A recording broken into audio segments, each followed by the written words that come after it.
Hello, welcome to my video, What Does the Verb Say? Now, today I'm going to be talking about verbs, obviously, but please don't turn off. I want you to see that verbs are your friends and they will be helpful in your literature and language exams. Now, obviously, I like verbs. Both the name Birch and my real name Foster are verbs. Birch means to flog or whip someone, not very nice.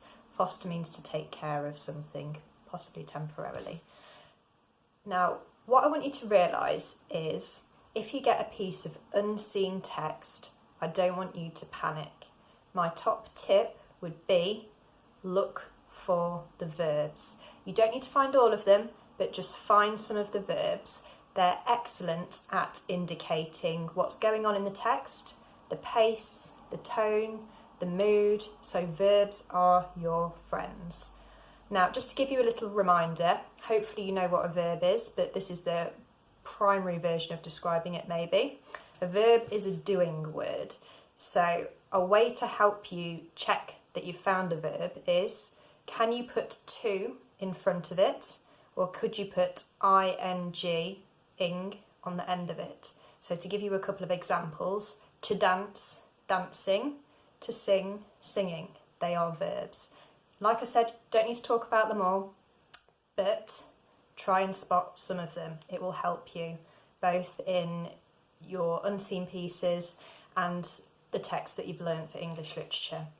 I'm going to start with an extract from Jaws. This is off a Twitter practice paper for Educast. Doesn't matter if you're doing Educast or AQA though. I'm just going to read you this short extract first of all, and then I'll explain what the verbs are doing.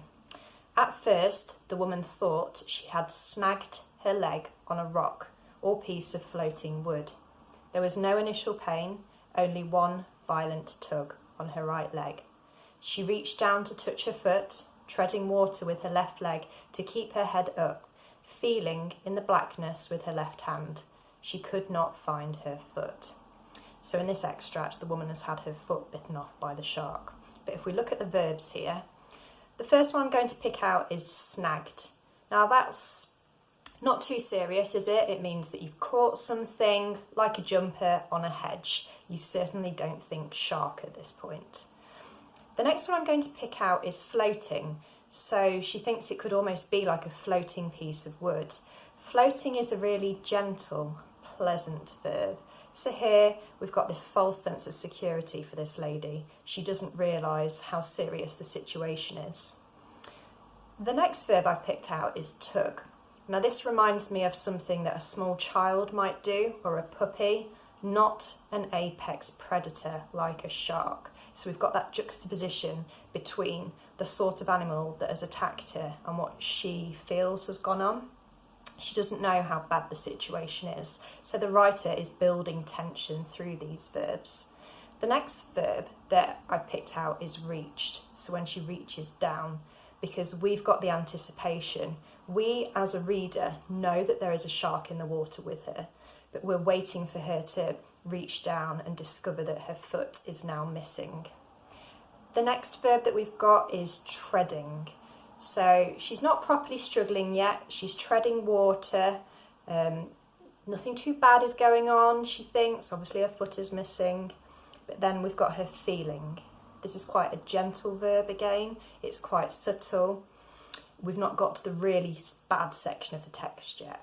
And then find, okay, she couldn't find her foot, it's lost to her, the foot is completely gone, therefore she is beginning to sense the danger that she is in, and later on in the text we see that further. It doesn't end well for her. Okay, so that is an unseen piece of prose. Now I'm going to show you how we could look at verbs from a play, and I've chosen a short extract which is spoken by Lady Macbeth in the play Macbeth by Shakespeare. Many of you might have studied this. For the rest of you, it doesn't matter if you haven't. I'm just going to read you this very short but very famous quote. So Lady Macbeth says, "Come to my woman's breasts and take my milk for gall, you murdering ministers." So let's look at what Lady Macbeth is doing with these verbs here, or what Shakespeare is doing with these verbs for Lady Macbeth. So she starts off saying come. Now that's an imperative. She's commanding these spirits to come to her. There's no question here. She is telling them what to do. Next, we get take. So she wants her femininity removing from her. She wants the milk gone. If you have also discussed the interpretation that Lady Macbeth has lost a child and that perhaps she's suffering from postnatal depression, this quote does link in with that she wants this feminine aspect of herself gone so that she can murder. Then we've got you murdering ministers. Now, murdering is a very intense, violent verb. We understand completely what she is asking here. She is asking something very evil and something very dangerous, and we anticipate what is going to happen later on in the play. I'm also going to quickly discuss some quotes from or said by Sheila in An Inspector Calls, just to show you how we can apply the same rule of loving verbs but to an inspector calls as well. So the first quote that I've chosen is, "We are all to blame." Now, blame here suggests accountability and culpability, and it shows that Sheila, unlike some of her family members, is willing to accept responsibility for what she has done, and she understands that she needs to change. The next quote I've chosen is, "Between us we killed her." So again, killed here is the verb. It's quite violent. It suggests that she knows what she did, but it's also such a strong verb. We wouldn't necessarily expect a young, obedient Edwardian lady to speak like this and speak like this to her family. So it would be quite shocking, but we as an audience are like, yes, come on, Sheila, you've got to accept what you've done, try and sort them out. Obviously, she doesn't quite manage. And then the final quote that I've chosen is when she says to Sybil, "Mother, stop, stop." Now we've got the repetition of the verb here, stop, which is very powerful because she is commanding her mother. Again, we've got another imperative. It wouldn't have been the right thing for a young Edwardian lady to speak to her parents in this way. So it is shocking again, but we as an audience appreciate what she is doing, that she is telling her mother that she needs to pack it in and sort herself out. Not that Sybil really does. The final example that I'm going to show you today is from a poem called The Weight.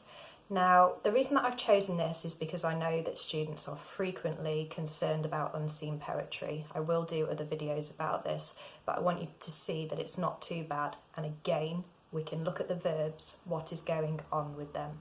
So this is an extract from the very end of the poem, The Weight. And it says, "I feel their whispers and cries haunting me, feel the air thicken, feel the world evaporating around me, silence screams at me." Now this poem is about a child picking up a gun for the first time. So what we can see here is we've got this repetition of feel. So it's very sensory. It's like the speaker, the persona in this poem, is being attacked or bombarded.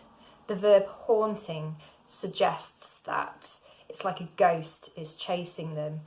It's very intense. It's like something won't let them go.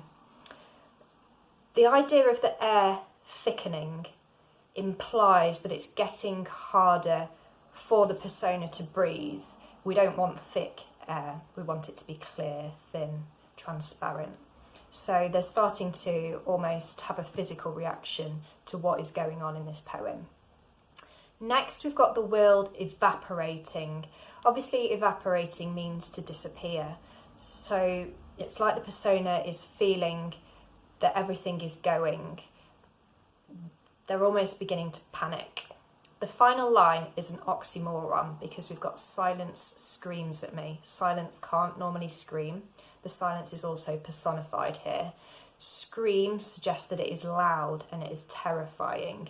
So we've got this very intense noise for the persona, just as they feel that the world is disappearing, they can't breathe properly, and we're beginning to worry for them as they're in this situation as a child, holding a gun.